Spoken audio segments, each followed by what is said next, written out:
Trapped by the belief that I'm not good enough, bound by the limitations and the lies that consumed my world, this was me.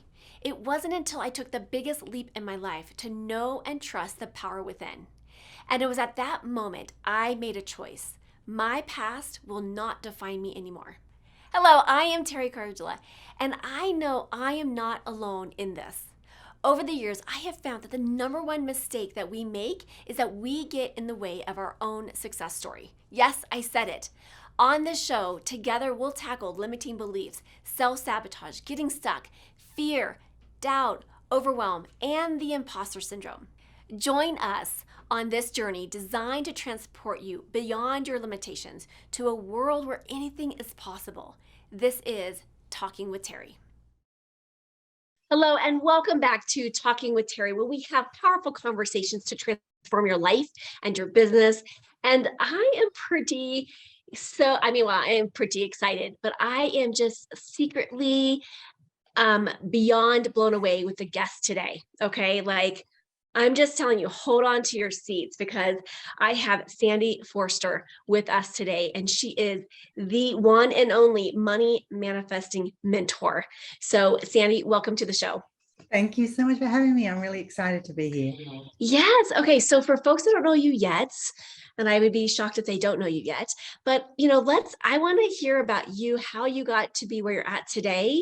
What's been that journey? And then, we're going to do some deep diving into some of the struggles and barriers you've had to overcome. Sure. Okay. So I guess to give you a short backstory, I moved from the most southern state of Australia, which is really cold, to one of the most northern, which is really lovely and tropical. And when I was 15, but rather than just do the move, my parents decided they'd take half the money from the sale of the house. We'd travel the world for 9 months, which we did. And, not fancy hotels. We basically camped and trekked and, did it rough, and it was fabulous. But when I moved to Queensland, I started high school, I met a boy, and we went out for about 11 years and we got married. I had a 6-month-old and a 3-year-old, and we divorced. And suddenly the thing that I'd been doing as a hobby, which was designing and sewing all this beautiful swimwear and gymwear, suddenly had to become my actual income to pay for everything. And that didn't really work. And I ended up on welfare. So I was receiving, it was about, in US dollars, it was about $7,500 a year. That was what I had to survive on. And when you're surviving on that, you're not surviving, you're basically going backwards every day. So it was a real challenge. And I was very stressed, very ashamed, scared.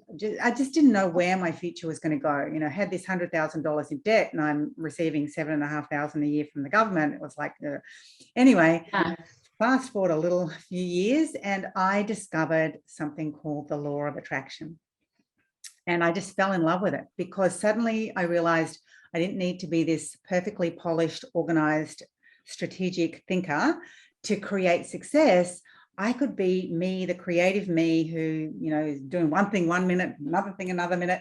But I could just tap into that beautiful law of attraction, change the way I thought, and begin to create a life that I loved. And I loved it even more when I discovered that, yes, the law of attraction can seem quite woo-woo, but there is a scientific side to it. There is quantum physics, there's neuroscience. When you kind of join those two together, absolute magic happens. So I absolutely fell in love with the law of attraction and rewiring my brain, and put together all these different processes and exercises. And I went from welfare to millionaire. And so that became the thing that I loved to teach others: how to rewire your mind, how to break through your blocks, how to manifest more money. Because I figure if I can do it, anyone can do it. Yeah. Wow. I love this. I love having this conversation, because I think right now, in the backdrop that we're having this conversation, I think a lot of people were directly, if not indirectly, impacted by what's been happening the last couple of years on our planet. Mm-hmm. And so I know that people have been, out of work. They had to close their doors to their business. And so we're talking about something that's really timely. And so for a lot of people, and you don't know this, but I used to be a therapist for 25 years. And then I found easier, faster ways. So me too, found the law of attraction and just understanding energy. And so I'm always like, more please. How can I'm just always learning and always expanding beyond that. And I think it's really empowering. It's been, a game changer in my life. So as the listeners are, listening into this, you painted this picture in like 30 seconds of like welfare to millionaire. And at this point, multi-millionaire. So, what were some of the things early on in that journey that you started to pick up and get curious about and start to play with? Yeah. So when I first discovered the law of attraction, this was in about 1999. So it was way before it became a thing. And I loved the fact that my life as it was, my life struggling, being that $100,000 in debt, my life having like renting and not knowing when the rent was going to go up, if I was going to get evicted, or if I couldn't put a picture on the wall. I couldn't really settle into where I lived because it was never mine. Having a car that leaked so much that after the rain, it grew a plant in the back. All the things that I was missing out on. Like, I love going to yoga. I wanted to be able to go to yoga sessions and meditation sessions and buy fresh flowers every week and go to a health retreat and, travel overseas. All those things that I couldn't do when I was $100,000 in debt and on welfare. Suddenly, I had been given permission to focus on those things all the time. So for me, just the very fact that instead of focusing on how my life actually was, spending so much time thinking about and imagining and getting into that feeling place of having already manifested all those amazing things into my life and living that life and dreaming about it. And honestly, when I was young, my mum used to talk to me and she'd say, Sandy, what are you doing? It's going in one ear and out the other. And I think I was, daydreaming all the time. Suddenly my daydreaming became a way to actually create success, like an actual legitimate way to create success. So I would spend so much of my time visualizing and affirming and, doing all these different processes to get me into that place where, instead of focusing on how things were all the time and therefore creating and attracting more of the same, instead I was thinking about focusing on dreaming of all the things that I wanted my life to be and imagining it as if it had already happened. And that alone created such a blissful place. Even though nothing had actually manifested at that point, it just felt so good. It just felt like such sweet relief that, and as you're doing that, you're raising your vibration. And so I'm so grateful. Everything is so divinely orchestrated. I love that we're having this conversation, because on Monday of this week, I was having in my group call, we were talking about how much time are we spending in the fear and the doubt and the worry and questioning versus how much time are we investing in the other. And it seems really simple and basic. And I couldn't believe I was having that conversation, but I was like, how much time are we investing? Because I think sometimes we will go into this automatic, that programming of like fear. And again, your brain will find that in which it's, being called upon and being summoned. But we can also spend that amount of time in, like you said, like this fantasy world. And some people will be like, oh, you're like daydreaming again. But again, the benefits of it outweigh any, I don't know that there is any negative effects to that, but it really allows you to tap back in and retune your vibration back into that in which you do desire, which is a higher vibration. And so I love that you're having this conversation around this. Some people, like you said, how long are you spending in that time? And a lot of people think, I'll get up in the morning and I'll do a visualization, I'll say some affirmations and I'm done. It's like, excuse me, there's 24 hours in a day. How many of those other hours are you thinking about your bills and how you don't have enough money, you can't do this and you can't buy that and you can't experience this? It's like, no. You've got to really immerse yourself. And I remember at one point, I decided that I was going to say an affirmation. And it actually happened after my daughter had come to me and she was, I think she was about 10 or 11. So, and she wanted some clothes to wear to the school dance. So it was her first school dance, very casual here on the Sunshine Coast. Like, you don't get dressed up in prom dresses. It's literally, I want a new pair of shorts and some shoes. And I was like, darling, we don't have the money right now. And she's like, why not? You never buy me anything. And she's starting to rant and rave because she, again, wasn't getting anything, because my kids never asked me for anything because the answer was always no. But, she was getting really, like, she was desperate. And I'm saying, we don't have any money. And the more angry she was getting about the fact that I never ever get her anything, and I wasn't, she's gonna have to go to the dance in something old, and she was really upset, and I was a terrible mother, the angrier I was getting. And I ended up screaming. I remember I felt like I had steam coming out my ears and spit flying out my mouth, and my temples were throbbing. And I remember saying to her, don't you understand? Because, she said, why don't you just put it on credit card? And the credit card was maxed out. They were about to cut off my phone. And I remember standing there and screaming at her, saying, don't you understand? We've got no money. We have no money. We are broke.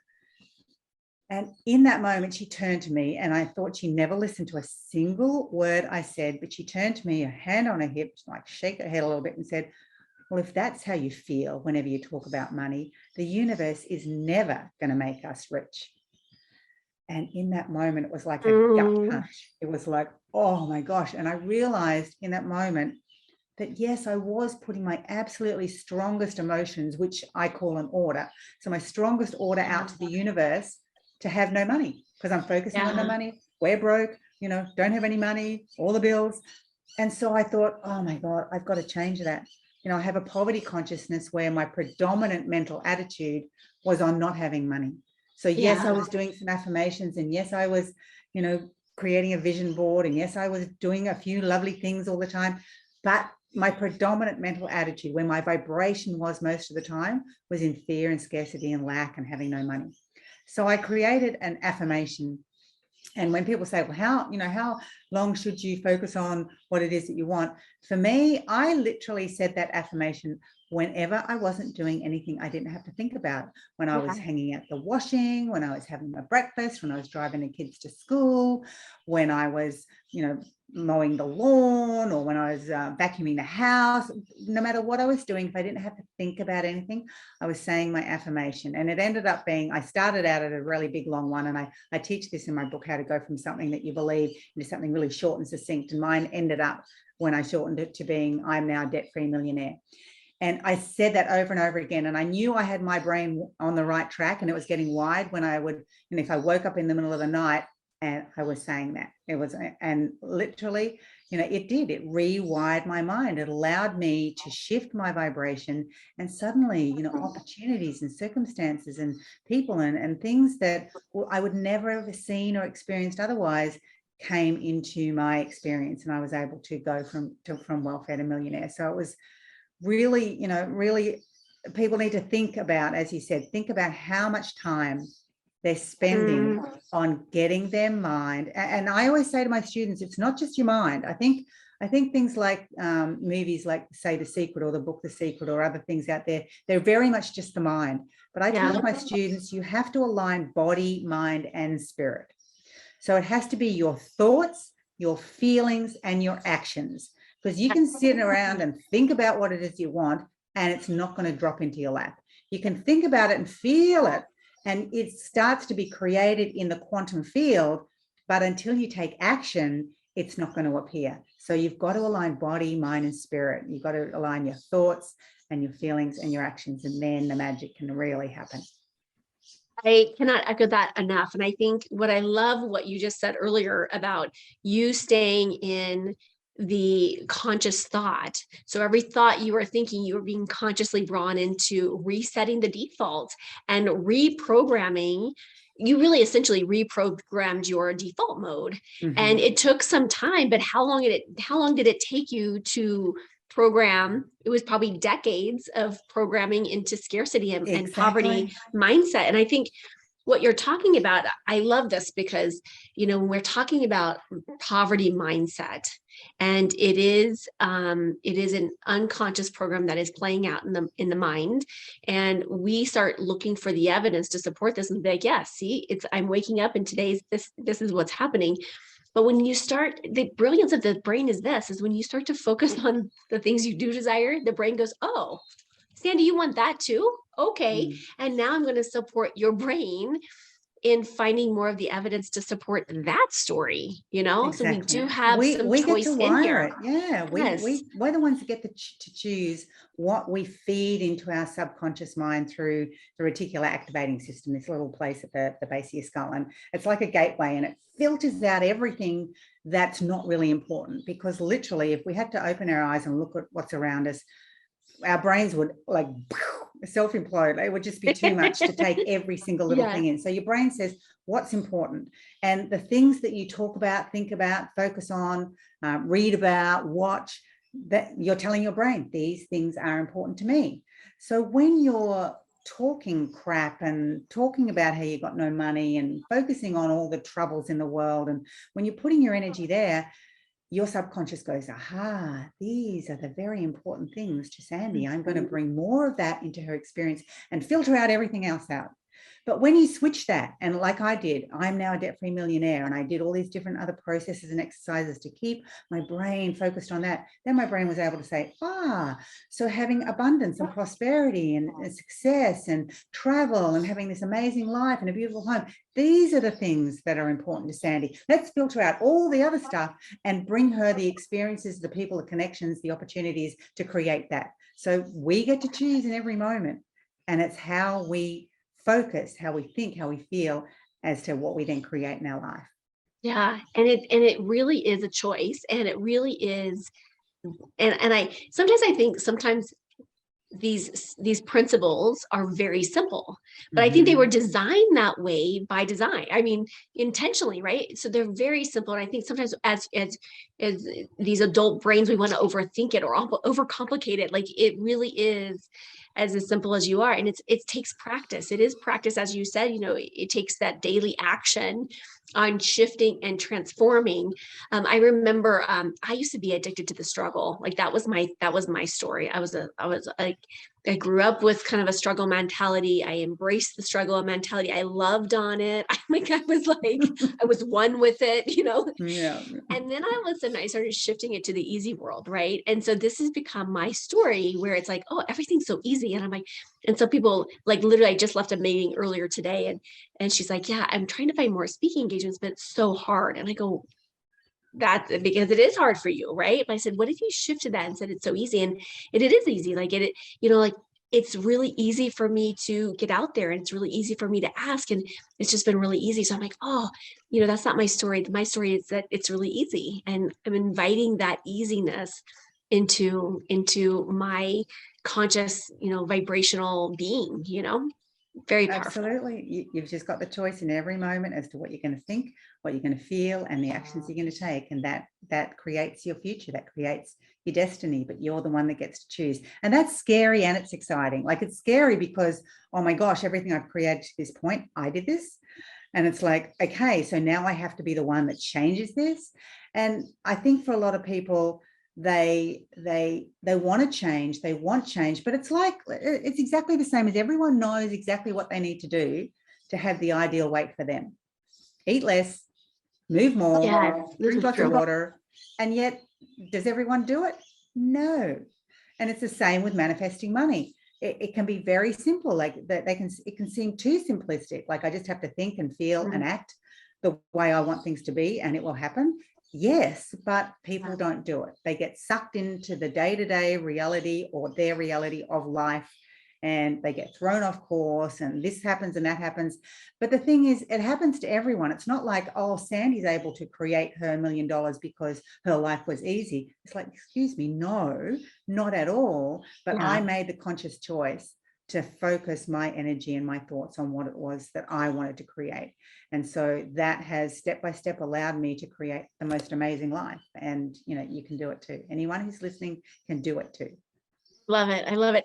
Okay. So what's another nuggets that has been powerful in your journey from really switching that default mode from, welfare, because that was embedded in your brain even before you were even old enough, I'm certain, to really understand it consciously. And so that is a testament to you and the work that you've done, is like you've shifted the programming from this. So what's another nugget or a tool or a strategy that folks can, leave with today and start implementing into their lives? Great question. And I think one of the absolute best things, and definitely for me was, and this is why I love to share it, is finding a mentor or a community that is like-minded. Because the rest of the world, not the rest of the world, but there is a high majority of people out in the world who think the opposite. They're always looking for what's worse, they're always moaning and groaning, everything's bad and blah, blah, blah. But if you find a mentor who's already created the success that you want, it is so much easier to follow that path and try and forge a new path yourself and make all the mistakes and figure out what works. Just find the mentor who's already created the success, follow their lead. And that doesn't necessarily mean, buying into their multi-$1,000 program. It could be just listening to their free podcast or buying their book or, doing anything, but just follow their lead. And usually a good mentor also has a community, and you can tap into that community. And when you do that, I highly, highly encourage people, and this is one of the things we do within our community. I make all of my students share. So at the start of all our live calls, I get people to share the successes they've had.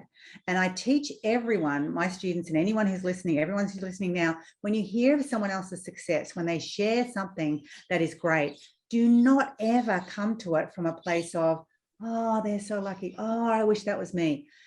Because that makes you separate from that thing that they've manifested. It makes you separate from your success. Instead, think about, oh my gosh, how lucky are they? Isn't that amazing? Because I've even heard that is available for me. I could choose to have that too. And really applaud their success, and you'll find that you will create more successes yourself. So find yourself a mentor, tap into a community. And someone once said to me, hang with people who make you look bad. And I thought, why would you want to do that? But if the people that you're hanging with are successful and they're making things happen and they've got the right mindset, and you look a little bit kind of not quite there, you will stretch to make sure that you become like them, as opposed to hanging with people who you're the most successful, even if you're not successful, but you're the most successful and they think you're positive. There's nothing to stretch you, and you're probably going to fall back a few steps. Whereas you hang with people who make you look bad, you will step up to the plate. You will change your thinking. You will be more like them. Yeah, I love that. That's a great mindset shift right there. But you're right. Like if you are hanging with those people that are 10,000 steps ahead of you, you're going to learn their patterns, their habits. Again, like Jim Rohn says, you spend the time with you become the 5 people that you spend the most time with. And if they are growing and expanding you, and if they're pushing you to these new levels, and even the evidence, like one of my really, one of my favorite mentors that I had one time, he was getting 10,000 steps ahead of me. And I remember one time, I had never seen what it looked like to have, these bigger numbers, 1 million plus numbers on my sheet, my P&Ls. And I remember him saying, like, let me show you. And I was like, really? And I was like, whoa. And so then that just helped me like anchor it in for myself and for my business. And I'm like, okay, if he can do this, I can do it too. And that's what those numbers look like, so it's really powerful, especially when you can find those mentors that do open their hearts and open their, resources up to you to say, come on in, come join us. So, and it can be as simple as just listening to someone. I remember something that really shifted for me was, most people have heard of Mark Victor Hansen. He's the chicken soup for the soul guy. Yeah. I think he's sold about 500 million books now. So a lot of books, a lot of money. And I remember the very first time I saw him up on stage, and he was talking about one thing 1 minute and then something else the next minute, and he forgot what he's saying. And I'm looking at him thinking, oh my gosh, because in my brain, I thought to be successful, you had to be polished and professional and structured and ordered and blah, blah, blah, which is the opposite of me. I'm just creative all over the place. And I looked at him on stage and thought, oh my gosh, he's a male version of me. He doesn't know what he's doing half the time. And I thought, this is brilliant. And that alone inspired me to think, I don't need to be this perfect person to create success. I can just be me, and I can go out there and do my own thing and be really passionate and see what happens. And honestly, that again was a huge shift for me, and really allowed me to, from that point, attract so many amazing opportunities, realizing I didn't have to be someone I wasn't to create the success that I really wanted. Oh, that's beautiful. What a great way to look into this conversation. So, my goodness, Sandy, I could sit here and talk to you all day long. And I know that you're in Australia, and our time differences and so I won't spend the next 4 hours with you, even though I would love to. So, Sandy, where can people connect with you and find out more about you? Sure. So the best place is probably go to my website, which is wildlywealthy.com. But I also have a little freebie bundle for people. Consists of some affirmations, abundance affirmations, and a guided visualization, just to start to shift your energy so you begin to become more attractive to money. You can get that at wildlywealthyfree.com. Perfect. We will add that information down into the show notes. Sandy, thank you so much for, listening to the nudges, for, continuing to expand and grow, because not only are you doing it for you and your family and your community, but you're also giving permission for others to do it the same. And so that is, we need that more and more on this planet right now. And so thank you for just being the light in the world and sharing your gifts. Thank you so much for having me, Teri. Thanks. I am so grateful that you joined me for this episode. If you've enjoyed this, then there's just one thing that I would like you to do. Click to subscribe and leave me a rating and review. As my way to thank you, let's connect for a free consultation. Just reach out to me at talkingwithteri, that's TERI.com, to book your time.